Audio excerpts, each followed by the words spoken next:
All right, we're getting ready. Here we go. I think we're live. I think we're on the air. How you doing, everybody? Hey, it's Bruce here with Traveling with Bruce. How's it going today? Welcome to Monday. Oh, God, it's Monday. Oh, my goodness. January the 22nd, 2018. Wow, what a weekend. Do you see those football games yesterday? Oh, man, unbelievable. That was something. I'm just going to put this on mute. Thanks for joining my channel today, Traveling with Bruce. It's my daily live, my live stream today. If you're just joining me for the very first time, I like talking about cruise ships, I like talking about cruise ship holidays, I like talking about travel in general. I've got videos on my channel playlists about trips I've been on, cruises I've been on, how to find a good cruise deal, how to get a good deal on a repositioning cruise. What is a repositioning cruise? What to do on a cruise ship, what to bring, what not to bring, how to save money when you're on the ship, all kinds of stuff. And then I do these live streams Monday to Friday, 5 o'clock Eastern, where if you're following this channel, you can join in on the discussion. And I invite you to say, tell me, where are you located? Tell me, where are you? And what's your high temperature today? I'm located in Creston, British Columbia, here in Canada, about 3 miles north of the Idaho border. And we're going to hit a high of about 36 degrees today. Pretty pathetic, but this is winter here. This is actually normal for us. We don't get that Canadian winter that you guys think we get in all of Canada. There are parts of Canada where it's bad, really bad, all the time. But here in this area, we're kind of lucky. We sort of get some of the Pacific air from the Pacific coast.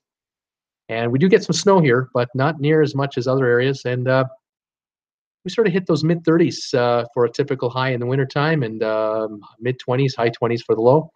That's normal, and we can handle it. It's okay. Summers are glorious here.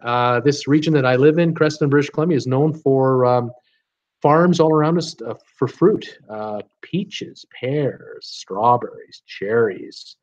Matter of fact, the most expensive and highest quality strawberries in the world are grown 10 miles from here. And exported for cash, big cash. Biggest buyer, Japan. Not even America. We fly right over you guys. These strawberries get loaded onto trucks and get driven to, I think, probably Vancouver. And they're put on jumbo jets and they're delivered fresh to Japan at unbelievable prices because they're just of a high quality strawberry that you just can't find anywhere. I don't know why. It's growing conditions, the soil, whatever it is. Well, that's one little tidbit about kind of where I live, but that's not what I'm here for. Again, thanks for joining us today. Looks like I got my first viewer is kicked in here. Teresa's here. Hey, Teresa, how you doing today? Nice to see you again. Welcome back. Hope you had a good weekend. Again, if you're new and you're just joining this channel or you don't know what quite's going on, it's sort of an open Q&A about what's happening. I'm going to have some information for you today about cruising and a few other things. Talk about the fun weekend we just had with the Trump shutdown or whatever we want to call that. But if you're just joining in, let us know where you're from, what's your high temperature today, and say hi. Otherwise, you can just watch and enjoy, and that'll be fine with me. So first of all, the Trump shutdown. It looks like the Senate, a couple of hours ago, had a vote to procedurally stop the shutdown, basically. But I guess what has to happen now is the Senate has kicked it back to the Congress. Congress has to re-vote on it. They will, and they'll make up a couple of amendments, and all will be well. We'll stand around a campfire. We'll sing Kumbaya. We'll hold hands. And the government will be open. But it's only till February the 8th. It's like a 3-week deal. So this shutdown is been averted, I suppose. People have been laid off for a day or two at the federal level, and not too much carnage has been caused. But February the 8th, we're back. Now what? And these continuing resolutions are not a solution to the big problem. The big problem is they have to pass a budget. They haven't presented one. They haven't presented a budget yet. How do you pass a budget if you haven't presented a budget? And you're sure not going to be able to present a budget in 3 weeks and go through all the amendments of that. So it's a mess. It's an absolute mess. So I recommend out there, if you're a traveler, be very careful regarding the shutdown stories you've been hearing about. These aren't over. These shutdown stories could still be a nightmare for travelers. Let me just check my list here. Mike Hamilton's here. Mike, 50 in New Jersey today. Welcome, Mike. How's it going? Thanks for telling me that. Welcome aboard. About 36, 35 here today, maybe 36 here in Creston. Not so good, but it's winter. What can I say? Um, this shutdown stuff that we were hearing about, I've been looking into, what departments would be affected and would it affect travelers. They say that the TSA workers and customs and border officials, FAA employees, the folks working in the air towers, radars, those are all essential services people, and so they wouldn't be laid off. But it's true, 90% would not be laid off, but 10% would be. And the 10% we're talking about, I believe, has to do with the folks who are involved in training, bringing on new people. You always have turnover in these divisions and these departments. And as each week goes by, people retire, they get fired, they quit and try something else, and you have to replace them. And so you always have a new rookies coming into these spots. No new rookies to replace the departing or aging out employees. Now, after a couple of days, it doesn't make a difference. After a couple of weeks, it starts to add up. The second area of concern is it's called maintenance and computer systems. So if you're flying into, say, JFK from London, and a lot of people do, you're going to clear customs, U.S. Customs, or you come into that room where all the customs agents are, and there could be 50 of these guys and girls, wonderful people. Each one of these agents are inside their own cubicle, and inside their cubicle, they are linked into a computer system, of course, because they're scanning our passports and entering information about our documentation. These terminals, they kind of sometimes go. They sometimes, go on the fritz. And so they'll start with 60 that are working, and then they're down to 50, and then they're down to 45. Without crew coming in to repair, which are the folks that are being laid off on the shutdown, next thing you know, after like a week or so, you've lost, 30% of these terminals aren't working. And this is happening in Frisco, Los Angeles, Miami, Boston, Philly, Washington. I don't care where, it's everywhere. And this is an issue. And these systems start to kind of collapse on themselves. And so the longer it goes, the worse it gets. Now, I only bring this up, even though the so-called shutdown is averted. If on the 8th of February we go through this again, if these two, warring parties can't come to an agreement on a number of issues that they're trying to come to an agreement on, there might well be another shutdown. And this second time around, it may not be as so pretty and so amicable and so eager to resolve, especially if one side doesn't do what the other side thought they were going to do. And, we're talking personalities here, we're talking politicians here, we're talking, unique individuals. And then we have the President of the United States. And so if the three can't get along and they can't make a deal and they harden their positions and they, it gets nasty, there may well be another shutdown. And this one might last a month. You just don't know. So I am telling any traveler, make sure you buy insurance. Make sure your travel insurance covers shutdowns, because some of these insurance policies exempt this stuff. Make sure you're covered. Make sure you're protected. If you're a cruiser, you're going on a cruise, I can't stress strongly enough, book your flight into the port city at least 24 hours before your cruise. Get one night in, because if the day you're trying to get in is a real screwed up day, even weather, of course, but if there's a strike or if there's a lockout, you just want to have that extra cushion of time to get to the city that you have to get to, spend the night in the hotel, and then make your ship the next day. Cruise ships have no problem getting around with lockdowns. The problems that cruise ships have are getting passengers off a cruise when they get back to a port. It's the debarkation problem they have. That means when you get off a cruise, say in Miami or LA, you have to clear customs to get back onto shore. The good news for the cruise line is they can offload the passengers back into the terminal building that's right beside the pier. And then from the building, terminal building, you'll then be in a line inside that building to get to the customs officers, however there are, how many there are or aren't. And it might take you an hour, 2 or 3 to get through there if it's a real slowdown or if it's a real cutback.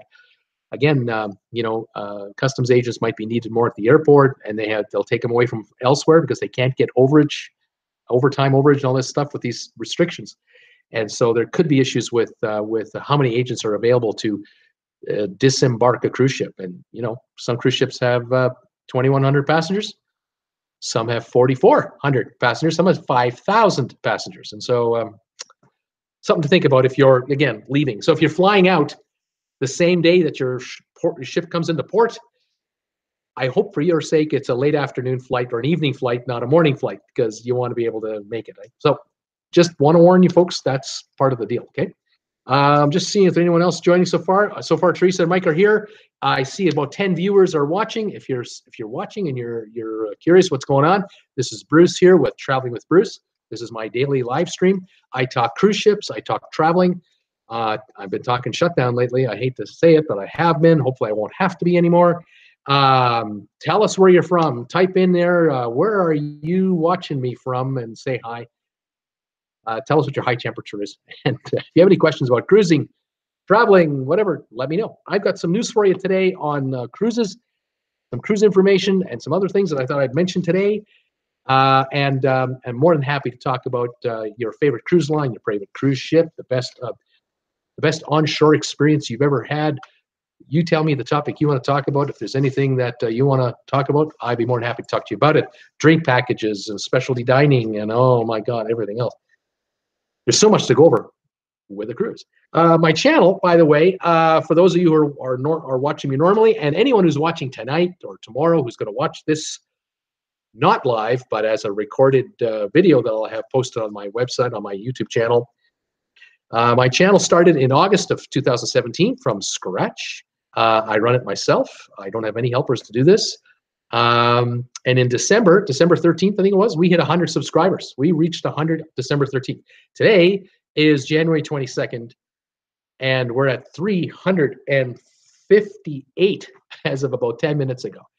The last time I was on the air, Saturday afternoon on my last live stream, we were at 332. So we put on 26 more subscribers since Saturday afternoon. I'll tell you, it took me a month. All of November, I didn't get 26 subscribers. So the subscriber count is growing very quickly for me. It's coming on wonderfully. I thank you very much for joining me if you're a new subscriber. The goal is for February the 20th. That's a big day in here, around here. Feb 20 is the day that YouTube has told all of us as YouTube creators, you will be demonetized. I'm right now, quote, monetized, but I would be demonetized if I don't have 4,000 hours of view time and 1,000 subscribers by the 20th of February. Right now, I'm at about 200,000 minutes of view time, which is 40,000 minutes to go. That's not a problem. I'm doing about 5,000 minutes a day. So about a week from now, I should have that done. But with 358 subscribers, my back is against the wall. I've got to reach another 642 subscribers by Feb 20 to remain monetized, or I have to, quote, reapply for monetization.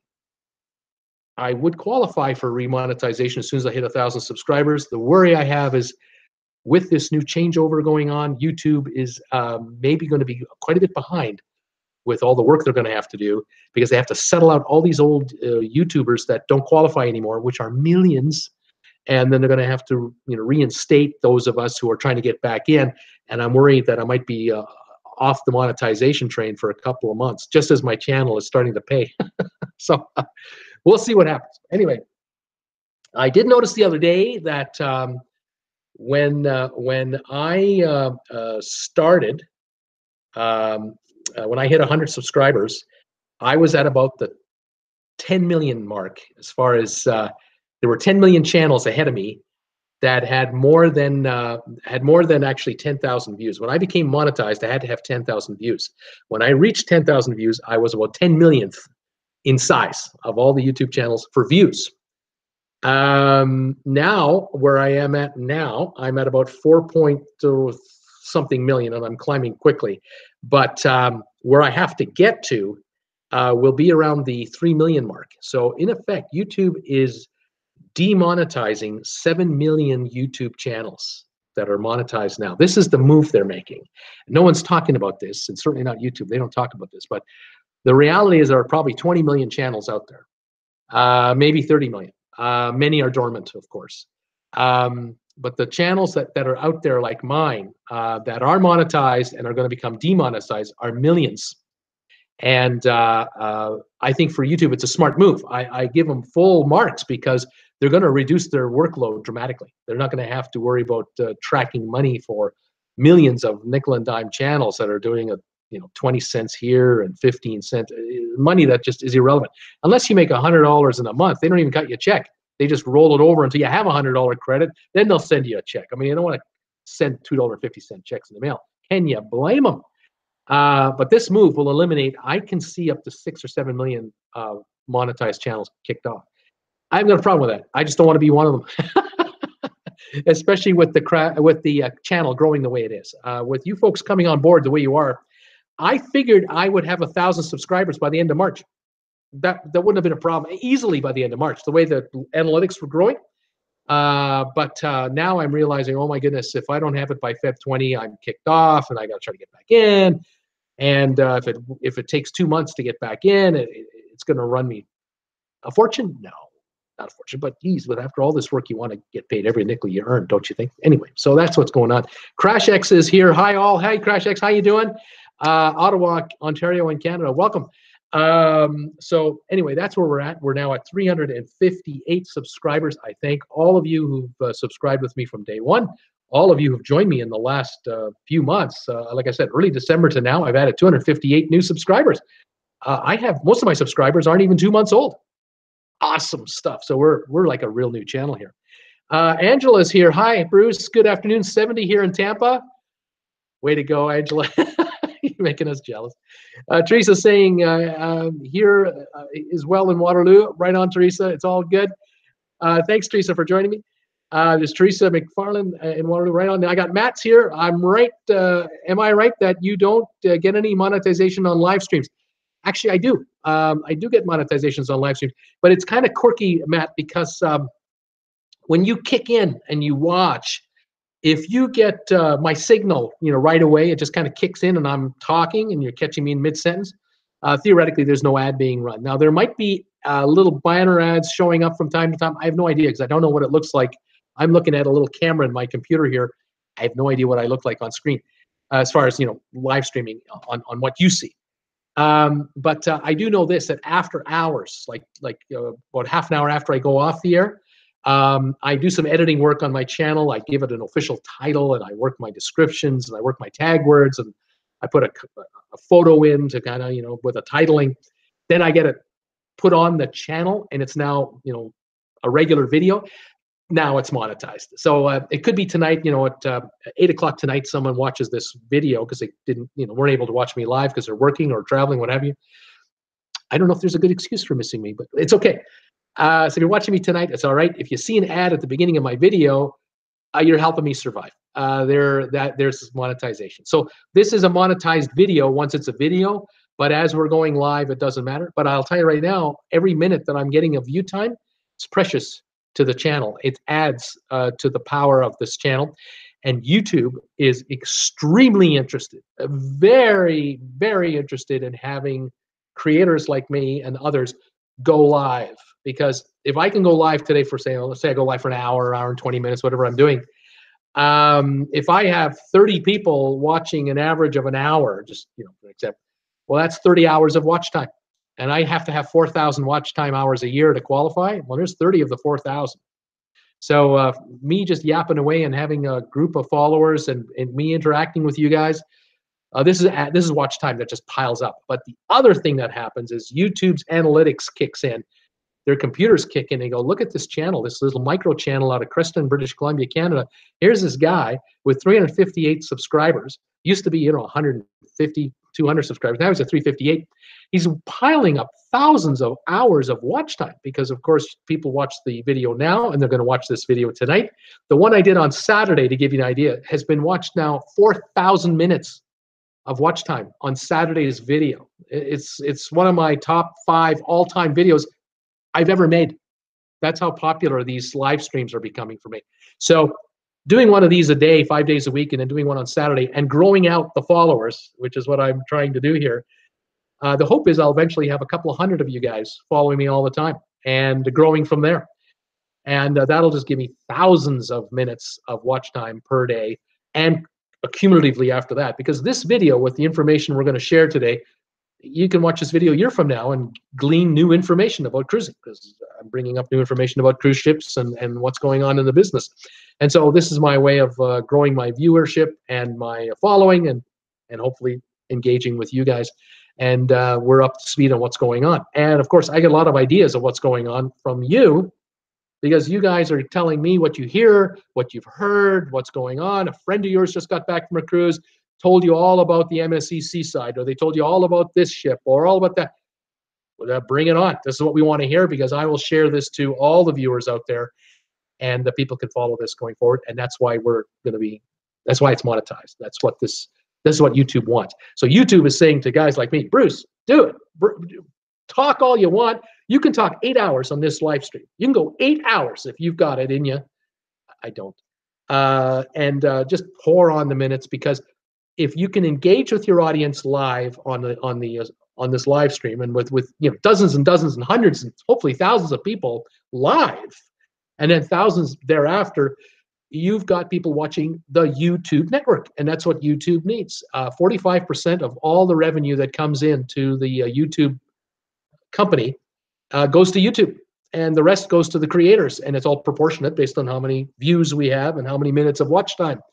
So they want me to succeed like you can't believe. I love having a partner that looks at me and says, Bruce, make money, all the money you can possibly make, because you make more than we make. We only get 45%, you get 55%. So just go. So of course, I'm quite eager to grow the channel and try to make a living. Now, the other day, I set a record, yesterday, all-time record. I broke 1,000 views in one day for my channel. That's how small I am. Casey Neistat gets 1,000 viewers in like that. It takes me all day to get 1,000 views. But I broke the big one, broke the 1,000 for the first time ever. On Saturday, I hit 989 views. I was 11 short of 1,000. So I knew it was going to happen eventually. And the trend has been coming on since early December. I was doing 200 views a day. Then it was 300 to 400 views a day around the middle of December. Then around the end of December, I was hitting 500 to 600 views a day. Early January, 600, 700. Lately, 700, 800. Now 800, 900. Now touching 1,000. So this channel is coming on. It's definitely coming on, and the growth rate is accelerating. And that's the other thing that happens to YouTube channels. If you get a following, the following gets bigger faster. And it's all proportionate. If you add 10% more subscribers when you have 350, you're adding 35 subscribers. If you only have 100 subscribers, 10% is 10. So of course, the numbers are coming. And this is why this 1,000 subscriber goal for me, I think, is in reach. I think I'm being realistic that I think by Feb 20, we might actually hit 1,000 subscribers. I know you folks out there have been great. You've been putting the word out for me. You've been telling your friends. You've been sharing me on Facebook. Some of you have been doing Twitter retweets for me on any messages that I put out. I love it. Any kind of exposure and retweeting and resharing you can do for me. Instagram, Facebook, Twitter, Pinterest, whatever. That it all helps, because it's social media platforms and it's hundreds of millions of people. And as I get discovered, more people are coming on board. It's great. And we seem to be enjoying it, which is fantastic. Steve is here. Bruce, I bought 100 shares today of Norwegian Cruise Lines. I just wish my 14-day cruise was 15 days. That's right. That's right. With Norwegian Cruise Lines, if you own 100 shares of Norwegian and you cruise on a 15-day cruise or longer, you get a $250 cabin credit. But as it is, Steve is going on a 14-day cruise and you only get a $100 credit.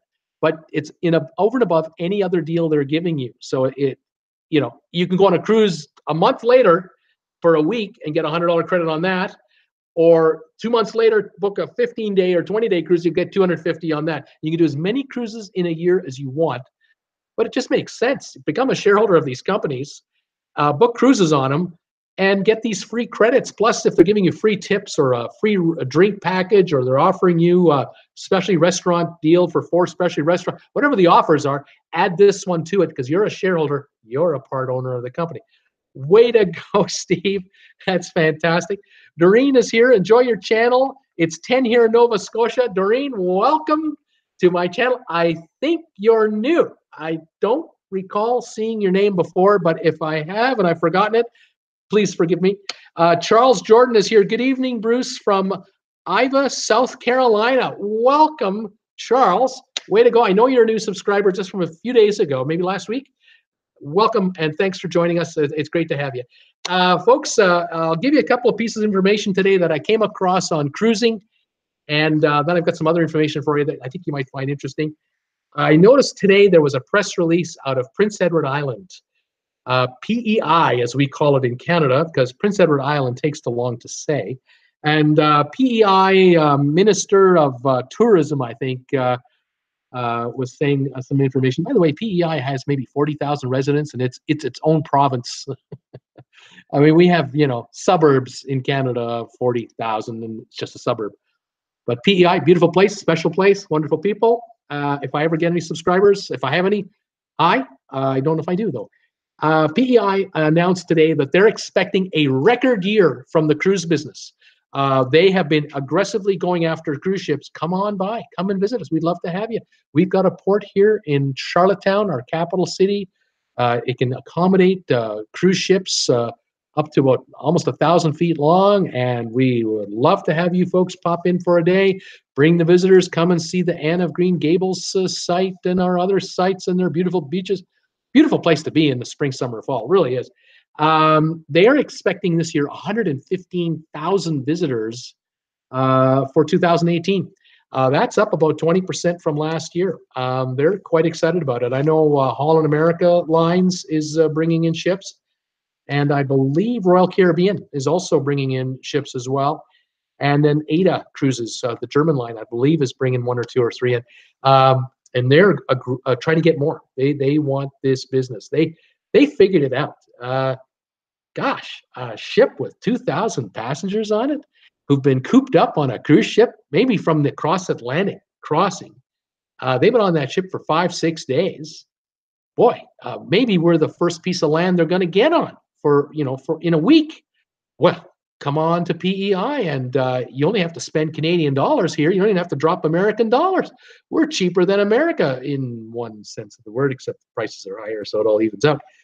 But you bring them in the morning, you let them roam around in town, and you organize tours. The cruise line organizes tours with the local tour operators.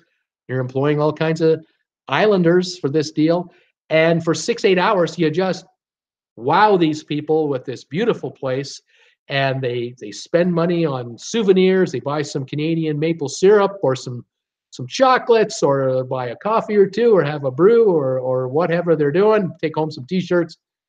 Perfect. If you can get $40 a head on the deal, plus the tour operators making their money, obviously, this is good money. And then they leave. How great is that? They spend the money and then they're gone. And the next day you get another ship in, and 115,000 of these folks coming around, dropping some coin. What a great system. These towns like Bahama in the Northeast U.S., they figured it out. Maine, they're getting new ships into ports there. They want the business, and why not? The fishery's in trouble.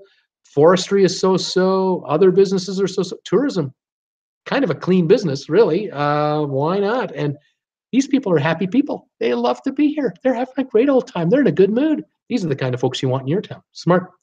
Let's see here. Charles said, hi. Doreen is telling me -10. Charles gave me a thumbs up. Doreen, where is NS? Isn't that Nova Scotia, Doreen? I think you're in Nova Scotia. Pictou County. Yeah, Pictou County. Near Antagonish, Crash is saying. Doreen saying, yep, 40 minutes away. Crashix says, hubby is a caper. Cape Breton. He's a caper. Cape Breton Island. Cape Breton Islander. I think that's the right way to say it. That's Nova Scotia. Another beautiful place. If you folks, you Americans ever come up to Canada, you have to understand something about Canada. Okay, we're not just like the Great White North. There's so much to Canada, so many regions to understand and explore. The Maritimes are a place unto themselves. New Brunswick and Nova Scotia, Prince Edward Island, Newfoundland and Labrador. That whole region, you can't see it all in a 1-week holiday anyway. Even if you're in an RV and tenting or driving around, you got to see a fraction of the place. But it's incredible. Then you got Quebec, which is like another country, speaking French, English, and architecture from the 17, 1800s. Beautiful. The history of Canada and North America there. Beautiful, beautiful province. Wonderful people too. And then Ontario. My goodness, the heart of Canada as far as industrial Canada, and the largest population in the country. 9+ million people in Ontario. I used to live in Ontario. I was born in Ontario. A lot of us were born in Ontario. And then a lot of us left. But I still love Ontario. Great memories there. Beautiful, beautiful province. You've got, Toronto and the metropolitan area, of course, where they got the Blue Jays, Toronto Maple Leafs, and everything else. But then you got Northern Ontario. That's another world unto itself. Frontier. And then come out west, baby. And you want to see something. Come on out west. Head to Manitoba, Saskatchewan, and see some of the flattest land you've ever seen, and also some of the most beautiful land you've ever seen. And then come to what we call God's country, which is Alberta. Alberta's got the plains, the foothills, and the Rockies all in one. And you've got the big cities like Edmonton and Calgary. And then you've got the rest of it. It's just incredible. And then there's British Columbia, and that is another whole thing. And I live in British Columbia now, with the Rocky Mountains, the Pacific Ocean, the islands, the inlets, the glaciers, the hot springs, and very interesting people. Some are quirky. A lot are retired.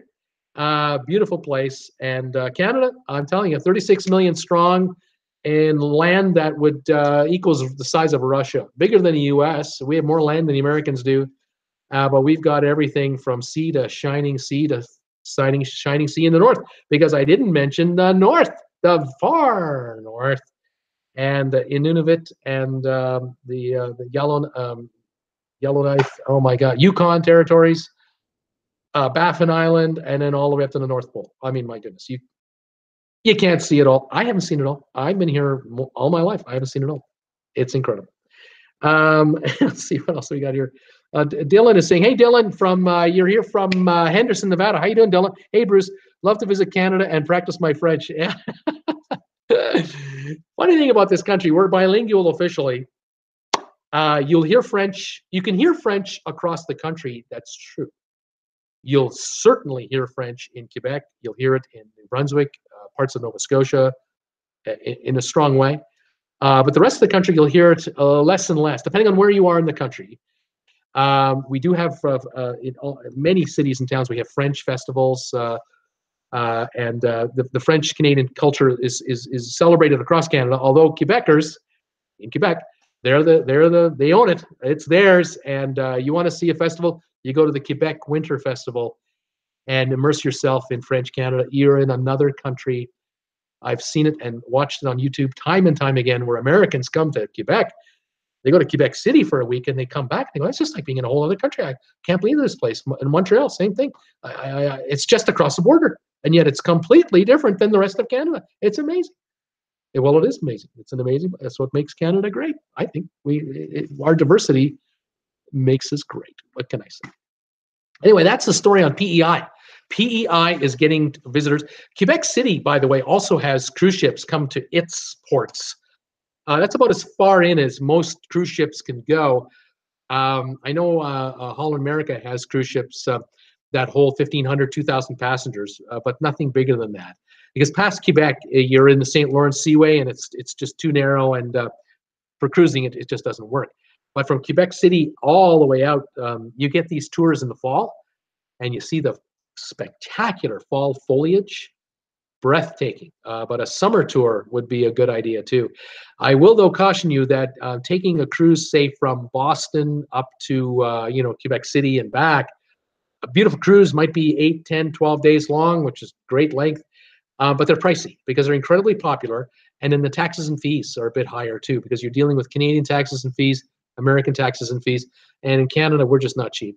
I don't want to call us greedy, but we do provide healthcare for all our citizens. And everyone pays it. Whether you live here or not, you pay it. So what can I say? But, spectacular. You'll never forget it.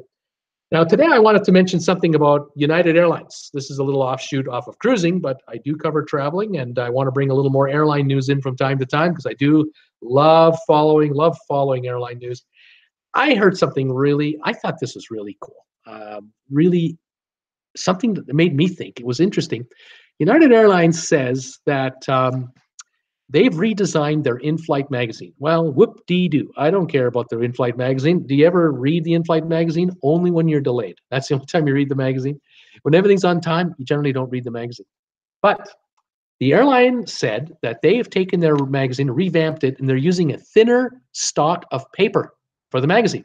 And they have saved 1 ounce of weight for every magazine they print on average.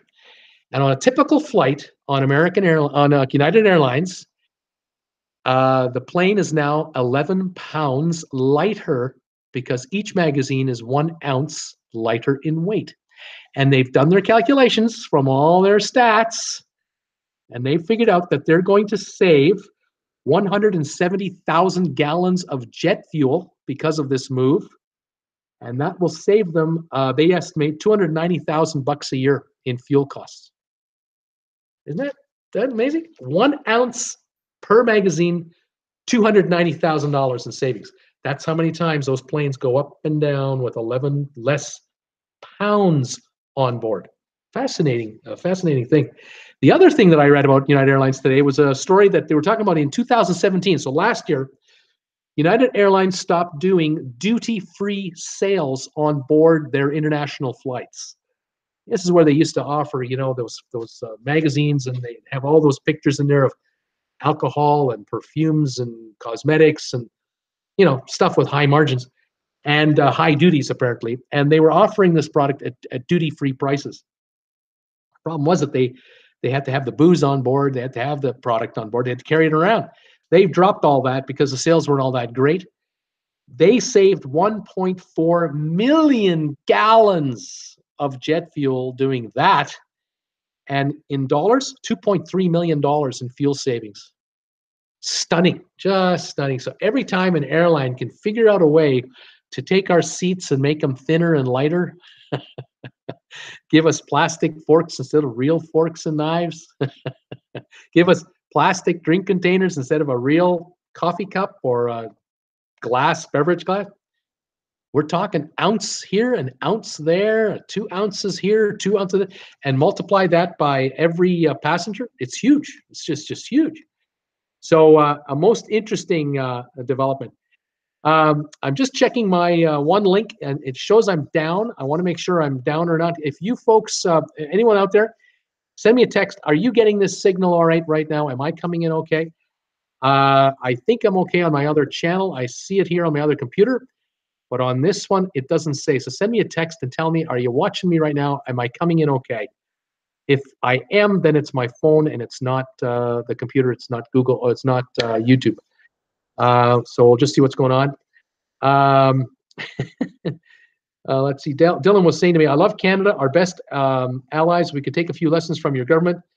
Don't let anyone fool you here in the U.S. You almost need to speak Spanish too. Yeah, I hear you. I used to live in up and running. Thanks, Charles. Up and running. Teresa says, yes, getting you fine. Thanks, you guys. Yeah, Canada and the U.S., we're pretty tight. When chips are down, we're at each other's backs. We got each other's backs. Thanks, Mike. I'm good here in Jersey. Thanks so much. Just double checking. It's my phone that knocked out. But the funny thing is, my messages are coming through on my phone. So just my video on my phone didn't work. But it doesn't matter. I don't watch the video on my phone. I don't need it. Anyway, so that was some interesting stuff on United Airlines. This saving an ounce here and saving an ounce there. My goodness, you can save a ton of money. Now, I've covered the information I wanted to cover on the shutdown. I was going to talk about some other things that might happen with the shutdown, but I think we're through that. I think we're over. Anyone out there who's just joining this channel, if you're watching this and you're watching me for the first time and wondering, what is this guy all about? You have found Bruce with Traveling with Bruce. If you're watching this video a day from now, a week from now, and you're wondering, what am I doing? Why is he reading something I can't see? I am reading comments from my people who are watching me live right now on the air. They can comment to me what they want to say, and I read these comments out loud. We have a discussion going on. We're talking about traveling. We're talking about cruise ship traveling mainly because this channel is about traveling on cruise ships, but I do talk about airlines, hotels, trains, you name it. And I invite anyone to join in on the conversation. If you've never been involved before, drop a little text and just tell us where are you? Where are you watching me from? Are you in California? Are you in Florida? Are you in the Great Britain? Are you in Australia? I don't think so. Australia right now is I think 3 in the morning. If you're watching me at 3 in the morning in Australia, you might be having trouble sleeping, or you just got in, and you might be a little tipsy. But hey, if you are, you are. It's okay. It's you do things in Australia you don't do elsewhere. It's okay. Great place. Okay, now I want to talk to you about. I got a list here of some information for you guys. I saw a report today, a little article today about all these new cruise ships that are coming out. And we've talked a little bit about some of these cruise ships, but not all of these new cruise ships. And I found out some really neat stuff about some of these new cruise ships that are coming out to the into the business. These are being launched this year, 2018. It's unbelievable.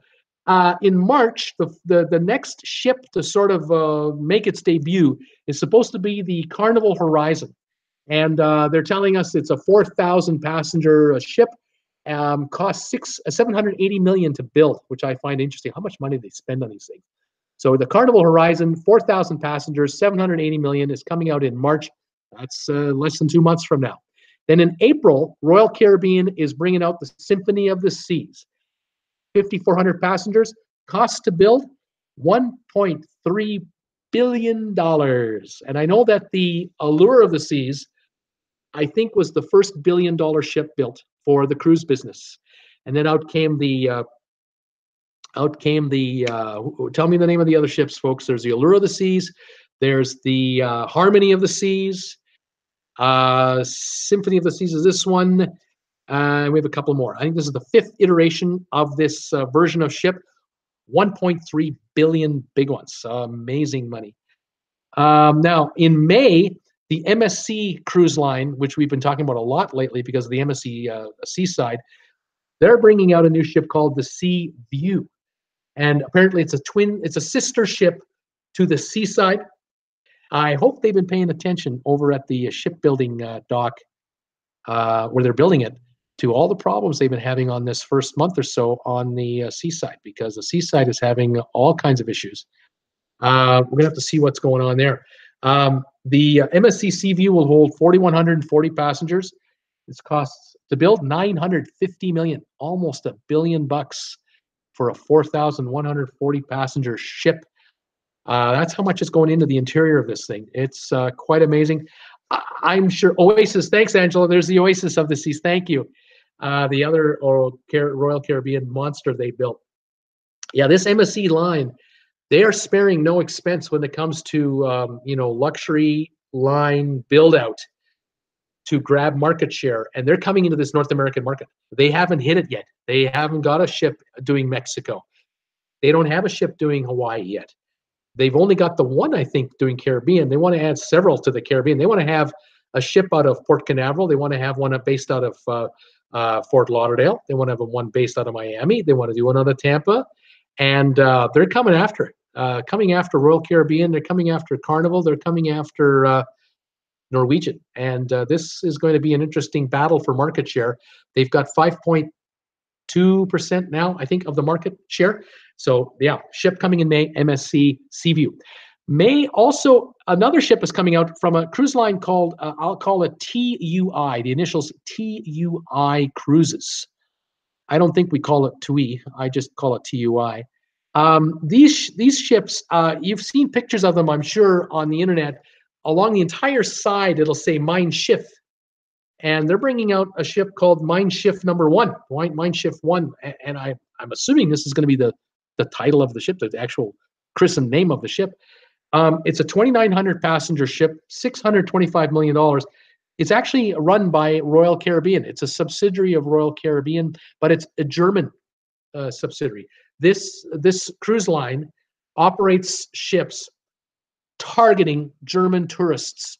The staff on board, all German-speaking staff, German themes, German cuisine, entertainment, very much European. Now, look, I would love to go on this cruise, on a cruise with this cruise line, because to me, it would be like visiting another country for a while. I mean, it would be like being in Germany, but at sea. And it would be great to take a Northern European cruise or a Mediterranean cruise with this cruise ship. I know that they're doing transatlantics, and they're expanding. So it'll be interesting to see how this line grows out. Like I say, ships like this, they're at 2,900 passengers. You know, you run a 1 week cruise, you're talking about 2,900 passengers a week for 52 weeks a year. Doing the math, that is a lot of new passengers. 1.5 million per year. Wow.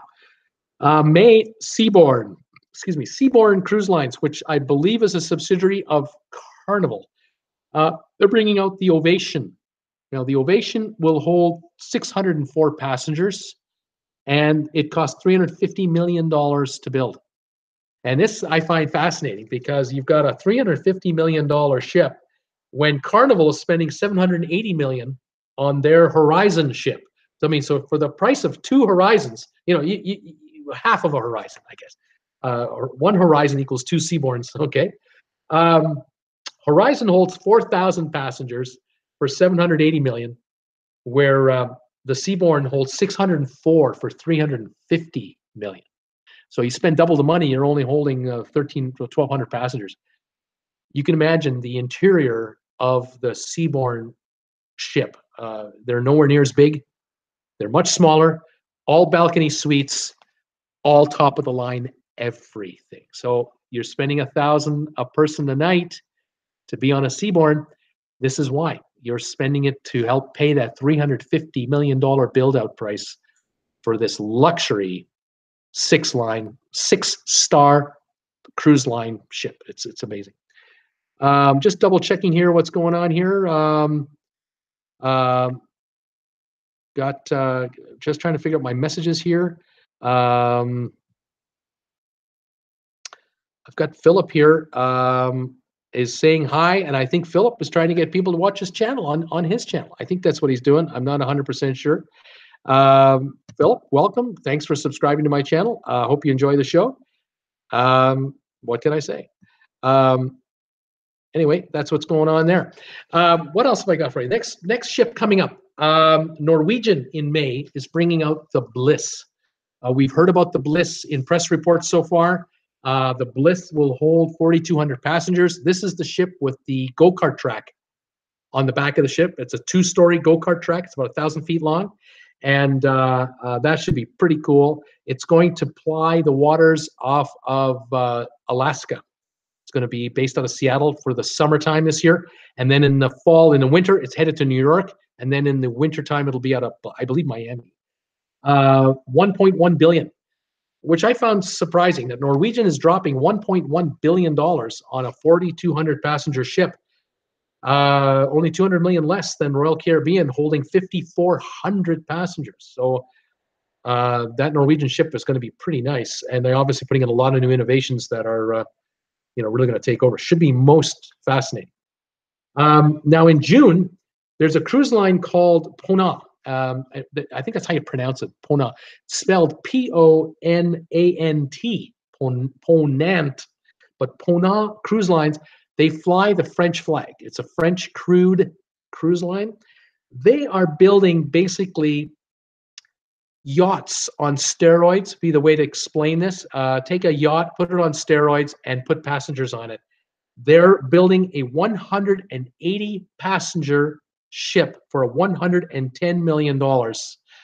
All suites have a balcony to it. And it's all 6-star service. Butler service, no added charges, gratuities included, all drinks. I mean, it's all inclusive, right up and down the board. They are becoming. They're known for doing this type of work. And hang on one second. I've just got to double check here with Philip. Philip is quite eager to talk to all of you folks out there to get you to subscribe to his channel, but he doesn't want to participate in what we're about. So what can I say? So thanks, Philip, for coming by. Anyway, Ponant is a 6-star line out of France. They pride themselves on their French cuisine that they're producing, and the French, Michelin star service on the food, the champagnes, the wines. This is high end. This is a high end cruise line.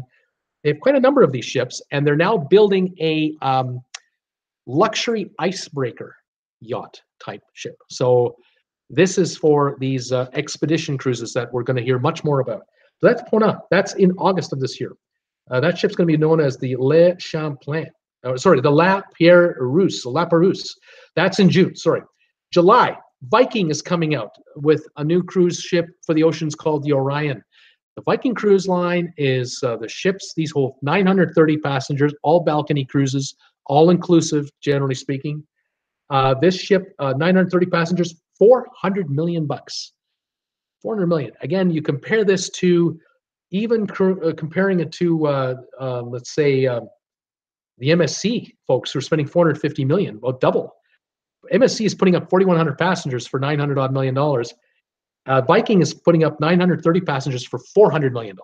This is a huge amount of money per passenger, which shows you the amenities that they're offering the passenger compartments. It's going to be a luxury star type line. So it's 5-star and up, more expensive than, of course, Norwegian and other lines, but it's going to be, first class all the way. It should be quite something. Hopefully you folks are able to get back to me now. This gentleman here, I think I've blocked him successfully. Hopefully you can get messages into me if you want. I'm just looking at my messages there on my screen. I'm assuming I'm still on air. I shall continue on. The next ship I wanted to talk about is coming out in August, and it's another Pona cruise line ship. It's known as the Le Champlain. It's a sister ship to the La Pérouse, which is 180 passengers, $110 million. So they're building another yacht on steroids coming up. It's just going to be unbelievable. And then the next line, August, it's a line out of Norway called or Sweden. I'm 100% sure Sweden, I believe. It's the Hurtigruten line. Now the Hurtigruten line, I hope I'm pronouncing this right. I'm winging it, folks. They're known for ferry service and cruise service, I believe, in Sweden and Norway, and they offer excellent service. They have a fantastic reputation. The ship they're bringing out is going to be called the Roald Amundsen. So Amundsen, Roald Amundsen. 530 passengers, $220 million. What makes this ship incredibly unique? By the way, Doreen is saying you're here in Nova Scotia. Thanks, Doreen. So I'm on with all you guys. Fantastic. What makes this ship really interesting, it's the first ship at sea that is a new hybrid engine ship. It's running off electricity. And they've set the engines up in such a way that it looks to me what they've done here is the engines that are powering the ship are powering up an electrical station on board the ship that the engines are working off of. And they can go, excuse me, they can go pure electric for between 30 and 60 minutes when they get near, say, a glacier, an area where they're watching glaciers, or they're coming into a fjord, which, Norway is famous for, and they don't want to disturb the local area. It's all closed in with the water is here, and then you have the mountains going up like this, and everything's echoing off of everything. They don't want to run the loud engines in there. They're coming off of silent propulsion of an electrical motor system, the hybrid system that they are installing on the ship. It's the first one ever to do it in a large commercial scale basis. It's absolutely fascinating. And I'm finding this a most fascinating ship that I'm quite looking forward to following and watching. Just checking my messages. Skyhawk 1987 Turbo is here. Skyhawk, welcome to my channel. Welcome as a new subscriber. You subscribed a couple hours ago. I saw that. Welcome. Saying, I've never been on a cruise, but I'm planning on it with Royal Caribbean, one of the mega ships. Yes, you're going to really enjoy it. I think you're going to find it a fascinating cruise. Any one of those mega ships, they are just, they're just a vacation to themselves. It's unbelievable. Teresa's saying you will love the mega ships on Royal Seahawk. So Teresa's giving you a shout out, Skyhawk, telling you you're going to love it. Chevy and First is here. How you doing, Chevy and First? Welcome. She's saying hi to everybody. And Skyhawk says, thank you, Teresa. Skyhawk, ask any questions you want, and feel free to join in the conversation. Teresa saying, took my girlfriends on their first cruise 2 years ago on the Allure, which is one of those biggies, and they loved it. Yes. Turbo saying, hey, that's pretty cool. Yeah, those ships are cool. There's some good deals now, by the way, Skyhawk, because these mega ships came out about 4 or 5 years ago, and the first year you couldn't get a deal on the Allure. It was expensive. But then the Allure got followed by the next one and the next one. There's now 3 or 4 of them out. Number 5 is coming out this year. And the good news is that competition for the cruise business is going up, and up, because more and more cabins are available every week. And so you check vacationstogo.com, Skyhawk. Go to vacationstogo.com, and you can look up all the mega ships that Royal Caribbean has, and pick away for a 1-week cruise. You might even find a balcony in that $700 range for a week, and that would be a great cruise. Really fantastic. Skyhawk is saying, I'm in Charlotte, North Carolina. Jason here. Hey, Jason. I know your name. Fantastic. And Teresa says, welcome. We all welcome you in. There's about 15, 16 of us right now that are watching, and some of us are interacting. Fantastic. I'm just going over a list here of cruise ships that are coming out for 2018. I left off with the new ship out of, I believe it's Norway. I thought it was Sweden, but I think it's Norway. It's an all-new hybrid expedition ship. It's also capable of going into the Arctic. It has a reinforced hull, and it can go in amongst ice. This is a whole new area of cruising that we're going to be exposed to for the very first time, I think, on a serious commercial basis. This used to be the sort of enclave of a select few travelers, mainly explorers. The costs were ungodly. You had to have been, really sitting on some serious coin to be able to afford it. Here we have more and more cruise ships coming out with these Arctic adventures. I think it's going to be fascinating. Next ship I'm going to mention is coming out also in August of this year. It's with a Scenic Eclipse, or Scenic Cruises, called the Eclipse. All right. It's the first Discovery yacht. It has a butler for every passenger. 228 passengers, 228 butlers, $185 million. It's another one of these all-inclusive yacht-style cruise ships. So just imagine, a yacht, and then just put steroids to it, and luxury it up with 185 passengers and a crew of probably 110 crew, or more. In this case, it'll be more. Absolutely amazing. 6-star service all the way, and top dollar. We're looking at $1,000 a day per person. The next ship coming out is estimated to come out in the 3rd quarter of this year, so we're thinking September, October, somewhere in there. It's called, the cruise line is Star Clippers. The ship is going to be called the Flying Clipper, holding 300 passengers, costing $100 million to build. It is a 42-sail, 5-mast sailing vessel. It will have electric engines on board as well, by the way. The largest ever built sailing vessel in this class, with 5 masts and 42 sails, 500 feet long. This is a big ship. Going to be something. Going to be offering luxury cruises, probably Mediterranean, Caribbean. It'll be most interesting. Scenic Cruises. We'll hear about them, I'm sure, as time goes on. And then Star Clippers, as I just mentioned. Star Clippers. November, Celebrity is bringing out their new ship known as the Edge. And the Edge will hold 2,900 passengers, and Celebrity is dropping $900 million to build it. Celebrity is owned by Royal Caribbean. So that's coming up, and I heard it was November, but I could be wrong on this date, because I've now been hearing rumors that it's coming out early. The Edge might be available for cruising a few months before that. We'll have to see how that goes. Charles Jordan is saying, Skyhawk, that would put you 130 miles north of us in Anderson County. So Charles is telling Skyhawk he's 130 miles north of him. Skyhawk is saying, are you in South Carolina? Just kind of curious. So they're going back and forth. I get this all the time on my channel. It's fantastic. People can talk to each other and compare notes. That's what we're all about.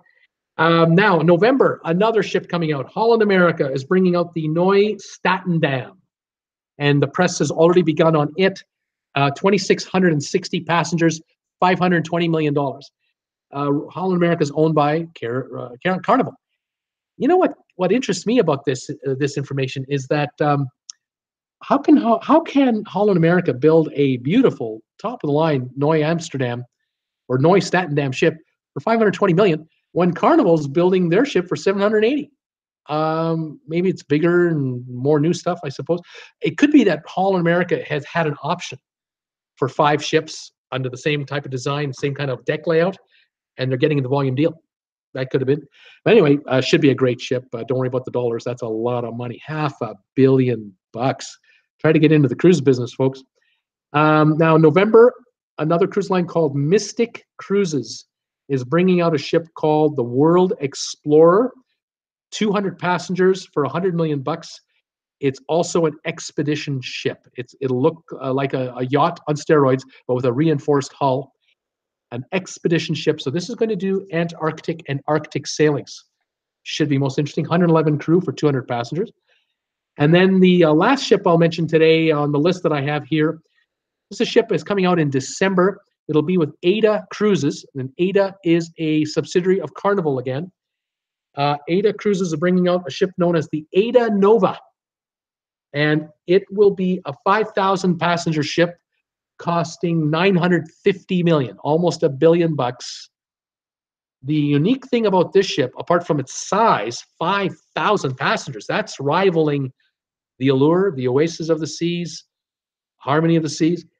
This is the world's first liquid natural gas powered cruise ship. The first of many that I think we're going to get. And I think it's the first of 6 that Ada has ordered for their cruise line. MSC has ordered liquid natural gas cruise ships going forward as well. I think not this current one, but the next one after. I think those are going to be the first of those. Liquid natural gas, 0 emissions. That's the whole point here. 0 emissions, lower cost for the fuel, more profit for the cruise line, better offer for the passengers. This is why I keep talking about MSC and these other lines. Royal Caribbean, Norwegian, Carnival, all the other, everyone else, Disney, everybody. The cost of cruising might be coming down for us as passengers, which is great for us. I mean, $100 less a week. Yeah. These ships have more features. They're going to be cheaper to run. They're going to run cleaner in the environment. Big deal. That's a big deal. This is exciting stuff. And now these hybrid electric ships coming out. That Norwegian cruise line I was telling you about that is bringing out the world's first hydroelectric. They've got a second ship on order after this ship, and apparently it might run upwards of 2 to 3 hours on just electricity alone. They can shut down all the other engines. Everything's in battery. They literally are charging up their batteries and then running off battery power for hours. The entire ship. It's just going to be stunning. The silence might be deafening. You never know. Just check my messages here. Doreen is saying, Bruce, stopping in Barbados in March on the Reflection. Have you heard anything about their sewer problems there? I have not. If anyone has anything about that, let me know. I'll look into that tonight, and if I remember, I'll mention it tomorrow. Skyhawk is saying, I've heard a lot of bad things about Carnival. Watched your video about the inspection of 2 Carnival ships. Not good. Yeah, I'll tell you, this has been an interesting one. I think, Jesse, I think you say, interesting comment there. We mentioned that. I did mention that on my video the other day. And got to say, they failed their test. Then they went back and asked for a redo. I know that on Triumph, they asked for a redo. Jason, they asked for a redo. They got regraded at 98% on the second time around. I know the 2 ships that I mentioned the other day, they're both in for reinspection. But with the shutdown the other day, everything's been put on hold. So maybe in a week or 2 or next week, maybe they'll get it redone. Yeah, cruise ships do not like failing tests, and this has been a black eye for Carnival the last couple of weeks. This has not been good for their PR. And they want to bring out a new ship, and oh my goodness. like I was saying to you earlier, germs don't care. You know, if you got a new shipper, new ship or not, big ship, small ship, germs are germs, and they'll just do what they do. These cruise ships have got to be totally vigilant and be on top of this cleanliness kick, and get passengers to use those hand sanitizers.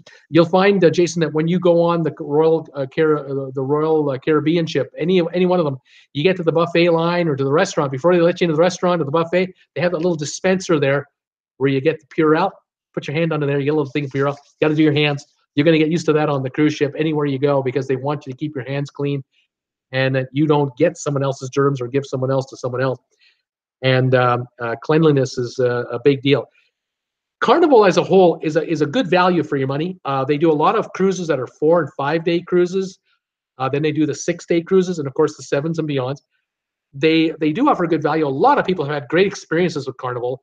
They've serviced tens of millions of passengers over the years. I mean, tens and tens of millions of passengers. And they've got a reputation for a good value, good time cruise. And it's a great cruise line to start off with. If you've never been on a cruise and you want to do a 4-day cruise for $400, $350, it's worth a shot. I mean, it's cheaper than a hotel, most hotels, especially with all the amenities. You get the pools and all the amenities on board and your meals and stuff.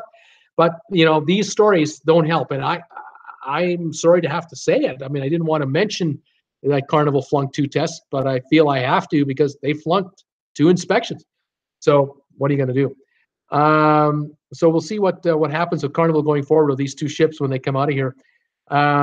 Teresa was saying, my husband just got home and said a woman fell off a Carnival Triumph today. Yeah, a woman was on a Triumph cruise. Again, this is the cruise ship that comes out of New Orleans, heads to Mexico. They do like 4 or 5 day cruises and then back to New Orleans.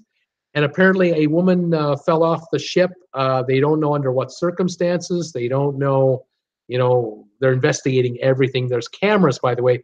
Jason, just so you know, you're new here. You're new with cruising, which is great that you're here. Anyone else that's new, they have cameras on board these ships all around the ship. So if anyone falls off, it's videotaped. They will see if someone else helped the person get off the ship, or was it a suicide? Was it an accident?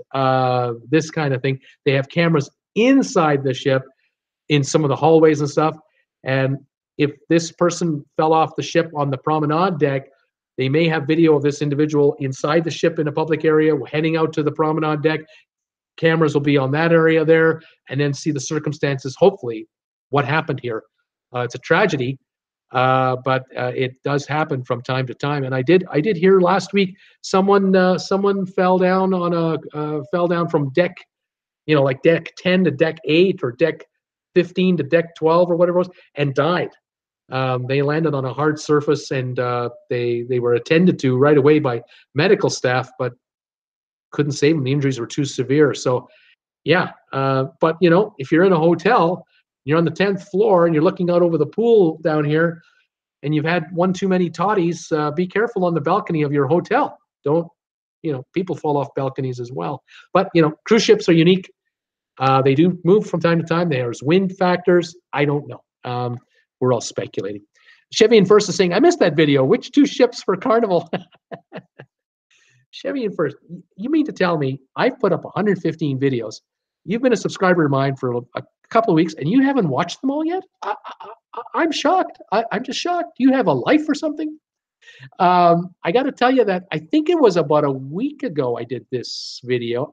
To be honest, I lose track of some of my videos because I do one every day, and after a while you just go, when did I do that one?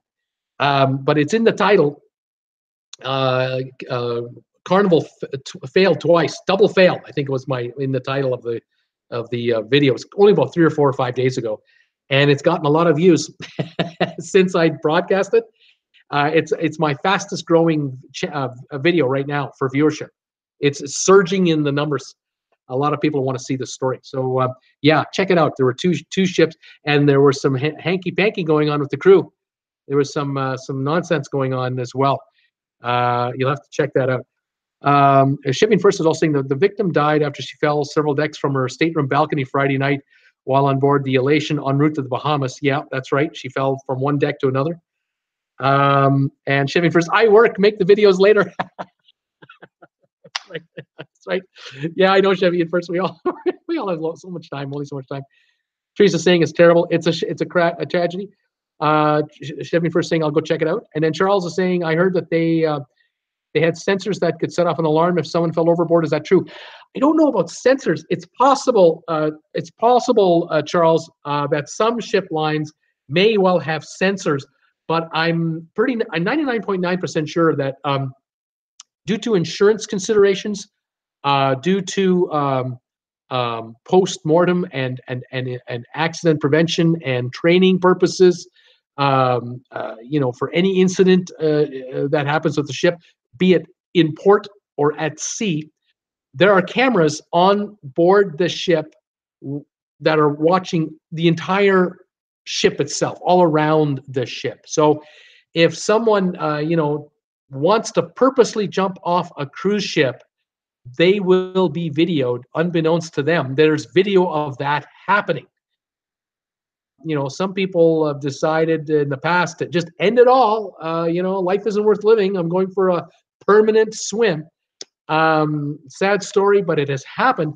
There have been instances where, people have tried to sue the cruise line for negligence for these events, and the cruise line has a defense. They've got videotape of the, part of this event, and if it's evident that it's a suicide, the cruise ship is not on the hook for someone wanting to do that to themselves, because the person doing it is breaking the law. It's not legal to kill yourself, I guess is the story. Now, there have been instances where there have been tragic confrontations between people on cruise ships. I'm trying to say it politically correct. That's some of that is caught on camera, but some of it isn't, because if the event happens inside a cabin, there isn't a camera inside the cabin to watch what we do inside a cabin. But if an act untoward another person happens on the balcony of a cruise ship, and a person is pushed overboard, or there's an event, there's a fist fight between passengers in the casino or in the dining room, or whatever the event, right? One girl, two guys, fist fight in the disco. It's on camera. It'll be videotaped. It'll be kept, and it'll be brought in front of a judge or magistrate when the time is appropriate. And people will be put in the brig in the meantime, because there is a brig on board the cruise ship for rowdy passengers or bad people. It is, after all, a ship with 4,000 or 5,000 people on board. Things can happen. Anyway, just thought I'd mention that. So on the sensor side, I don't know. I don't think the cameras go on when the sensor goes off. Cameras are on all the time. They're also watching for people just throwing stuff off board, like, throwing garbage out the windows and stuff. They don't want you doing that. Cruise ships do not want you throwing empty beer bottles out of your cabin into the sea. They don't particularly want to see people throw bottles with messages in it either. That's littering. They really don't. They frown on that. Okay.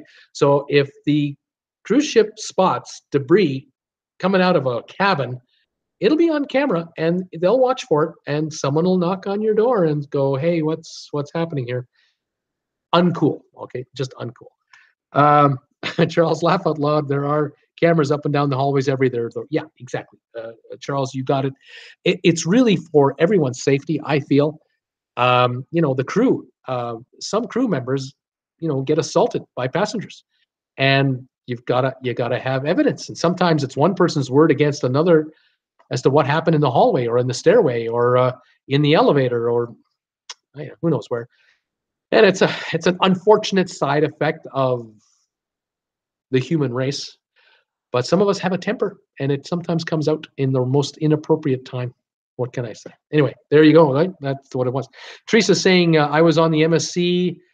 It was a little girl on debarkation. Oh, very interesting. I don't quite know what that means, Teresa. Someone hurt themselves, got hurt, died. I don't understand. But cameras are everywhere. Yeah. Just like in U.S. Customs, cameras are everywhere. You're gonna stuff that contraband in your shirt somewhere. There's cameras on you. Don't even bother. Then they got the dogs. Don't even bother. Anyway, what are you gonna do? Folks, I think I'm going to pack it up today. Thank you for watching me today. I hope you found it interesting. There's a list of cruise ships coming up this year. I'm going to do a list next day or two about ships coming up the year after that. 2019, there's another whole bunch of ships coming out. Unbelievable changes in the cruise business. Are there any topics you want me to cover or talk about? Let me know. I love to bring it up. I love having these daily live sessions. Welcome the newbies into the crowd, into the group. Tomorrow at 5 o'clock Eastern, I'll do my next one, along with Wednesday, Thursday, Friday. Saturday, 2 o'clock Eastern is when I do my Saturday live stream. And I'll tell you, folks, really enjoy the sessions talking to you guys.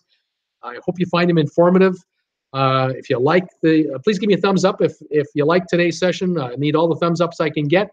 If you know anyone that might be interested in this channel on a subscription basis, tell your friends, tell your pals, say, hey, check out Bruce. Check out his videos and subscribe to him. He has to hit 1,000 subscribers by Feb 20. He's well on his way, but he wants to get there as soon as possible to take the heat off. And thanks again for watching today. I'll catch you guys tomorrow. So I'll say my goodbyes now. This is Bruce from Traveling with Bruce saying thanks for watching today. And we'll see you all guys next time. Have a great night. Bye-bye, everybody.